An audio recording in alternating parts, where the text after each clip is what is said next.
పంచాయతీ వారి యొక్క హెచ్చరిక అండి. ఈ నెల 26, 27, 28, 29 అండి, ఈ 4 రోజుల నాడు మత్తా తుఫాన్ అండి. మత్తా తుఫాన్ ఇది తీవ్రత ఎక్కువగా ఉందండి. మరి ఈ రోజు రేపు కాకపోయినా 28, 29 నైట్ కానండి, తెల్లవారితే 29 కానీ ఇది తీరం దాటే అవకాశం ఉందండి. దీని గురించి ప్రతి ఒక్కరు ప్రజలందరూ అప్రమత్తత వహించాలి. మీరు రైతులు ఎవరైనా ఉంటాయండి, దోళ్ళ పశువులను సురక్షిత ప్రాంతాల్లో కట్టుకోవాలి. ఎవరైనా పాత్రలలో ఉంటాయండి, సురక్షిత ప్రదేశాలకు వెళ్ళాలి. కరెంటు స్తంభాల వద్ద కానివ్వండి, అలాగే కరెంటు తీగలు కానీ దగ్గరగా ఉండొద్దండి. ఎవరు కూడా ప్రతి ఒక్కరు టార్చింగ్ లైట్లు జాగ్రత్త పెట్టుకోవాలి. కావున ప్రతి ఒక్కరు గమనించండి, అప్రమత్తత వహించాలి. మరి ఈ తుఫాను తీవ్రత 70 నుంచి 100 వరకు గాలి వీసే అవకాశం ఉందండి. ప్రతి ఒక్కరూ చెట్ల కింద కానివ్వండి, పాత పడిపోయిన నెలల వద్ద కానీ, కరెంటు తీగల వద్ద కానీ, స్తంభాల వద్ద కానీ ముట్టుకోవద్దండి, అక్కడ నుంచోవద్దు కూడా. కావున ప్రతి ఒక్కరు గమనించండి, ప్రజలు అప్రమత్తత వహించవలసిందిగా కోరుచున్నాం.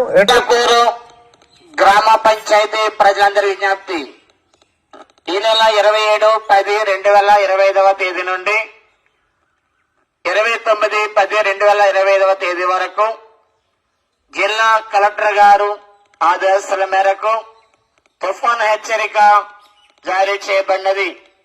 కావున ప్రజలందరూ అప్రమత్తంగా ఉండవలేను. అవసరమైతేనే తప్ప బయటికి రావద్దని కోరుచున్నాము.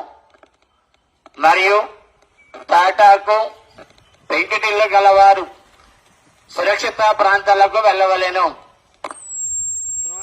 వాడుకో నీరు మీ ఇంట్లోని అన్ని పాత్రల యందు నిల్వ చేసుకునవలెను.